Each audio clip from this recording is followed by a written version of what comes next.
Welcome back to my channel DC academy. और आज हम अपने इस लेक्चर में डायरेक्ट इनडायरेक्ट का एक बहुत ही कंफ्यूज करने वाला टॉपिक जिसका नाम है निकटता प्रकट करने वाले शब्दों में परिवर्तन। इसमें बच्चे हमेशा कंफ्यूज रहते हैं कि सर निकटता प्रकट करने वाले शब्द जैसे दिस हो, नाउ हो, हेयर हो, इनको कब बदलना है और कब नहीं बदलना है। ओके, तो ज़्यादा समय ना लेते हुए आइए स्टार्ट करते हैं अपने इस टॉपिक को। लेकिन उससे पहले एक रिक्वेस्ट ये है, यदि आप मेरे चैनल पर नए हैं तो मेरे चैनल को सब्सक्राइब कर लें और बेल आइकन को प्रेस कर लें। और अगर मेरी वीडियो आपको अच्छी लगती है तो लाइक ज़रूर करें, आपका एक लाइक मेरे लिए बहुत ही इंपॉर्टेंट है। ओके स्टूडेंट्स, आइए देखते हैं अपने इस टॉपिक को।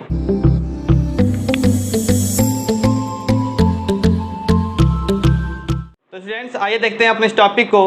ये जो हमारा टॉपिक है वो है निकटता प्रकट करने वाले शब्दों में परिवर्तन। ओके, तो निकटता प्रकट करने वाले शब्दों में जो परिवर्तन करना होता है, तो ये कुछ शब्द मैंने जो लिखे हैं, जो डायरेक्ट के नीचे लिखे हुए हैं, ये आपके डायरेक्ट स्पीच में वर्ड आएंगे। ओके, तो जब ये वर्ड आ जाएं तो आपको दिस को बदल देना है दैट में, जब इनडायरेक्ट बनाएंगे। ओके, दीज को कर देना है दोज में, नाउ को कर देना है देन में, दस को कर देना है सो में, हेयर को कर देना है देयर में, लास्ट अगर आ जाए कभी भी तो उसको प्रीवियस में, और नेक्स्ट आ जाता है तो उसको हमेशा फॉलोइंग में।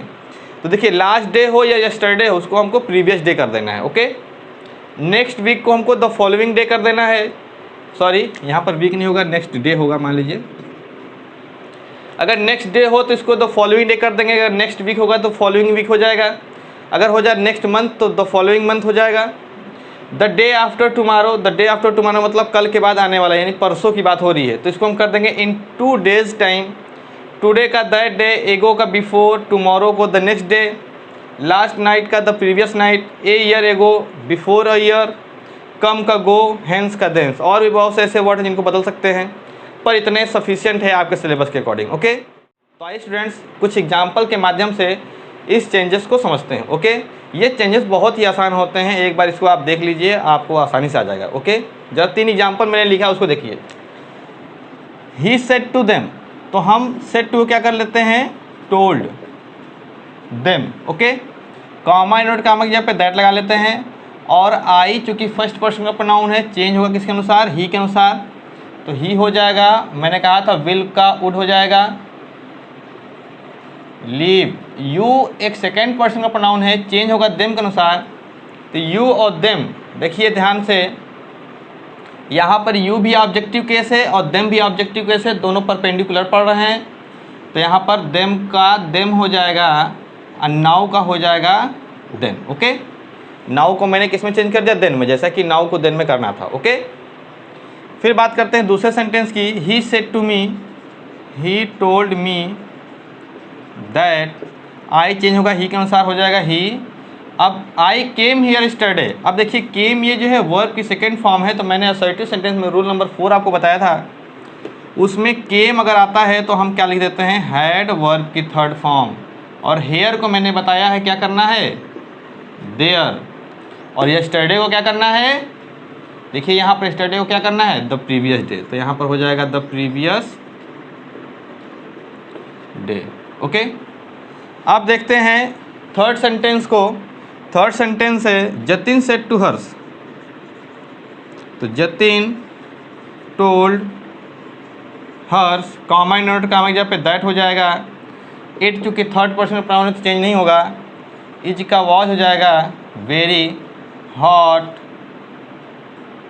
दैट डे, टुडे का दैट डे। ओके, तो इस प्रकार से हमारे ये जो चेंजेस है बहुत ही आसान है, आप इसको एक बार रट लीजिए या याद कर लीजिए, जो भी समझ लीजिए, और ये चेंजेस आप आसानी से कर लेते हैं। इस रूल में जो सबसे इंपॉर्टेंट नोट है, आइए उसके बारे में जब बात कर लेते हैं। आप मान के चलिए कि ये ज़्यादा इंपॉर्टेंट होगा इस टॉपिक का। ओके, तो देखिए नोट है, यदि दिस हेयर और नाउ, दिस हेयर और नाउ, इनकी मैं बात कर रहा हूँ, और यहाँ तक कि दीज भी, दीज को भी ले लेते हैं अभी। ठीक, यदि दिस हेयर और नाउ यदि किसी ऐसे वस्तु या स्थान या समय की ओर संकेत करें जो स्पीकर के सामने हो, स्पीकर यानी कि जो बोल रहा है उसके सामने अगर कोई वस्तु हो और उसको इशारा करने के लिए हेयर, नाउ और दिस का यूज़ किया गया है, तो हम क्या करते हैं, इनडायरेक्ट मारते समय इनको हम नहीं बदलते हैं, एज इट इज़ वैसे ही रख देते हैं। अब देखिए 2 एग्जाम्पल के माध्यम से मैं आपको ये क्लियर कर दूंगा, और ये बच्चों में बहुत ही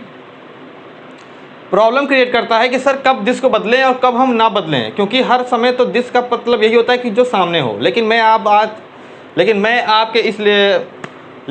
आज आपको इस लेक्चर में ये क्लियर कर दूंगा कि आप सही यूज़ कैसे इसका करें। ओके, इस रूल को अप्लाई कैसे करना है, ज़रा देखिए ध्यान से। मोहन ने कहा दिस इज माई पेन, यह मेरी पेन है। देखिए दिस इज माई पेन, जब देखिए दिस शुरू में आ जाए, बात समझिएगा, तो ये क्या है, डिमॉन्स्ट्रेटिव प्रोनाउन का काम कर रहा है। डिमॉन्स्ट्रेटिव प्रोनाउन संकेत करने के लिए किया जाता है, संकेत तभी किया जाता है जब वो वस्तु सामने होती है, प्रेजेंट टाइम में। फिर बात करते हैं दूसरे सेंटेंस में। आई सेड, मैंने कहा, I have bought this stick from Nainital, मैंने यह स्टिक जो है नैनीताल से खरीदी है। देखिए अब ये स्टिक नैनीताल से खरीदी है, तो यहाँ पर ये जो दिस आया है ये संकेत करने के लिए भी काम कर रहा है और एक एडजेक्टिव का भी काम कर रहा है जो स्टिक के लिए आया हुआ है। ओके, तो यहाँ का सिचुएशन ये है कि मैंने नैनीताल जब गया था वहाँ उस समय खरीदा था, अब ये मेरे लिए नई नहीं है ना। लेकिन यहाँ पर तो मैं सीधे उसी पेन के बारे में बात कर रहा हूँ जो मेरी है। ओके, तो इस कंडीशन में आप एक रूल ये भी समझ सकते हैं कि जो शुरू में दिस आ जाता है इसी को हम नहीं चेंज कर देते हैं, नहीं करते हैं। अगर जो कहीं दिस बीच में आ जाता है तो उसको हम दिस को दैट कर लेते हैं। लेकिन अगर ये एडजेक्टिव का वर्क कर रहा है तो फिर इसको दैट में भी करने की जरूरत नहीं, इसको आप द में भी यूज़ कर सकते हैं। मतलब कि इसको दैट में यूज़ करिए या फिर द में यूज़ करिए, दोनों सही माना जाएगा। तो इसका बनेगा आपका Mohan said that this was his pen. Okay, और अगर इस सेंटेंस की बात करें तो बनेगा ही सेड दैट, आई को चेंज करेंगे, ही के साथ ही हो गया, हैव का हैड हो गया, बॉट दिस का क्या कर लेंगे, दैट, या फिर दैट स्टिक फ्रॉम नैनीताल। देखिए यहाँ पर दिस जब एडजेक्टिव का कार्य करे तब मैंने कहा है द, अगर आप चाहें तो दैट लगा करके भी सेंटेंस को सही कर सकते हैं। ओके, तो देखिए कहने का मतलब यहाँ पर ये है कि दिस आ जाए या हेयर आ जाए, ये शुरू में ही सेंटेंस में आते हैं, ये ध्यान रखिएगा। जैसे एग्जांपल और देते हैं, उसको ज़रा समझिए। For example, Savita said comment कमा हेयर आई एंजॉयड यस्टरडे, तो देखिए यहाँ पर हो जाएगा सविता सेड दैट। अब जरा इस बात को ध्यान रखिएगा, लिखा है हेयर आई एंजॉयड यस्टरडे। देखिए हेयर का यूज़ शुरू में करने का मतलब ये है कि वो इस स्थान को इंडिकेट कर रही है कि यही है, यही वो स्थान है जहाँ मैंने कल जो है एंजॉय किया था। तो यहाँ पर बदलाने का तरीका ये होगा कि हेयर को अभी रहने दीजिए, आई को लीजिए, सविता के अनुसार हो जाएगा सी, इंजॉयड है तो हैड हो जाएगा, सी हैड इंजॉयड हेयर। अब लिखेंगे यहाँ पर हेयर, यस्टरडे को लिख देंगे द प्रीवियस डे। ओके, तो इस प्रकार से सेंटेंस हेयर आता है शुरू में, तो हमको हेयर यहाँ पर लिखना ज़्यादा उचित माना जाएगा और यही सही होगा। ओके, फिर जब बात करते हैं फोर्थ सेंटेंस की, जिसमें रिया ने कहा है अंजलि से कि I will do it now, कि मैं इसे अभी कर लूँगी, मैं इसे अभी कर लूँगी। यानी कि आप एक समय को इंडिकेट कर रहे हैं, वो समय का इंडिकेट करने का मतलब वो कार्य आपके सामने इस समय दिख रहा है। तो यहाँ पर नाउ को भी नहीं चेंज करना है, सेंटेंस बनेगा Riya told Anjali that she would do it now. Okay, तो इस प्रकार से जो हमारा नोट था कि नाउ को हम कब नहीं चेंज करते हैं, हेयर को कब नहीं चेंज करते हैं, दिस को कब नहीं चेंज करते हैं, उम्मीद करता हूं कि आपको ये समझ में आया होगा। ओके, अब जरा देखते हैं कि यस और नो वाले सेंटेंस को या सॉरी वाले सेंटेंस को या सर वाले सेंटेंस को कैसे बनाते हैं। ओके, तो स्टूडेंट्स आइए जरा देख लेते हैं कि जब सेंटेंस में यस, नो, सर और सॉरी इस तरह के वर्ड आ जाएं तो हम इनको कैसे बनाते हैं। देखिए यस और नो ये जो दो वर्ड दिख रहे हैं आपको, ये डायलॉग वाले सेंटेंस में आते हैं। यानी कहने का मतलब ये है कि जब आपसे कोई व्यक्ति कोई प्रश्न पूछता है या कुछ करने के लिए या कहने के लिए कहता है तो आप उसका जो जवाब देते हैं यस और नो में कहते हैं। ओके, तो हमेशा यस और नो वाले सेंटेंस में क्या करते हैं, जैसे कि ये सेंटेंस आया है कि माई फ्रेंड सेड, मेरे दोस्त ने कहा yes I can do it, कि मैं यह कर सकता हूँ। तो उसने मेरी बात को जवाब में दिया होगा, उसने रिप्लाई दिया होगा मेरा। तो हम इसलिए सेंटेंस में करते क्या हैं, माई फ्रेंड रिप्लाइड या फिर आंसर्ड। ओके, तो माई फ्रेंड रिप्लाइड। अब क्या है, इन द पॉजिटिव। अब हमको क्या करना होगा, यस को हटाना होगा, लिखना होगा इन द पॉजिटिव। अगर यहाँ पर लिखा होता नो तो हम लिखते हैं इन द नेगेटिव, या फिर हम यहाँ पर लिख सकते हैं इन अफर्मेशन या इन नेगेशन। तो यहाँ पर हम इन अफर्मेशन भी लिखते हैं, इन अफर्मेशन या इन निगेशन भी हम लिख सकते हैं। तो यहाँ पर हम लिखेंगे my friend replied in the positive, comment का जब लग जाएगा दैट, और उसके बाद सेंटेंस हमारा बन जाएगा, आई को चेंज कर देंगे, माई फ्रेंड का ही, कैन का हो जाएगा कुड। ओके, और सेंटेंस हमारा आगे बन जाएगा। ओके, तो सेंटेंस आगे बना लीजिएगा। आगे देखते हैं दूसरे एग्जांपल को। द प्यून सेड, जैसे लिखा है the peon said sir I am grateful to you. तो देखिए यहाँ पर क्या है, प्यून ने कहा सर। अब देखिए यहाँ पर सर लगा कर रहा है, तो देखिए सर के लिए क्या बताया गया था, या तो विथ रिस्पेक्ट कर लीजिए तो फिर रिस्पेक्टफुली कर लीजिए। ओके, तो यहाँ पर अगर रिस्पेक्टफुली का यूज़ करना है तो द प्यून रिस्पेक्टफुली हो जाएगा तुरंत यहाँ पर। और अगर रिस्पेक्टफुली का यूज़ नहीं करना है तो यहाँ पर लिखिए the peon said with respect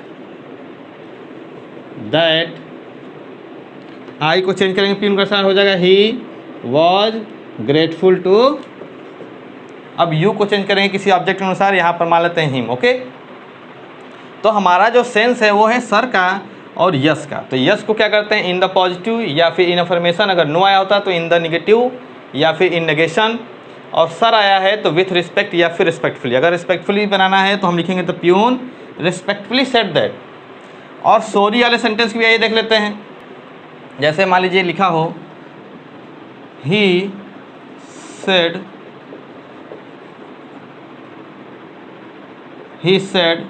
sorry for my mistake. Okay, जैसे लिखा हुआ है ही सेड, उसने कहा सॉरी फॉर माई मिस्टेक, मेरी गलती के लिए। ओके, तो सेंटेंस को कैसे बनाएंगे, he said with regret for his mistake. यहाँ पर देखिए क्या हुआ है, फॉर आया है दैट के जगह पे। ओके, जब कभी भी मैंने कहा था सॉरी के लिए तो विथ रिग्रेट आ गया, और फॉर से सेंटेंस को जोड़ा जा सकता है। ओके, ये बन जाता है क्या, कंपाउंड सेंटेंस। इसी को हम ये भी लिख सकते थे कि he regretted, okay, he regretted for his mistake, ये भी सेंटेंस हमारा बन सकता है। ओके, तो इस प्रकार से हमने निकटता प्रकट करने वाले शब्दों में परिवर्तन देखा, और यस, नो, सर और सॉरी वाले सेंटेंस को भी देखा, और कितने आसान से और कम समय मैंने आपको एग्जाम्पल के साथ समझाने की कोशिश की। ओके, अगर मेरी वीडियो अच्छी लगी हो तो इसको लाइक करें, और अगर नए हो तो सब्सक्राइब करें और अपने दोस्तों को शेयर भी करें। Okay, thanks for watching.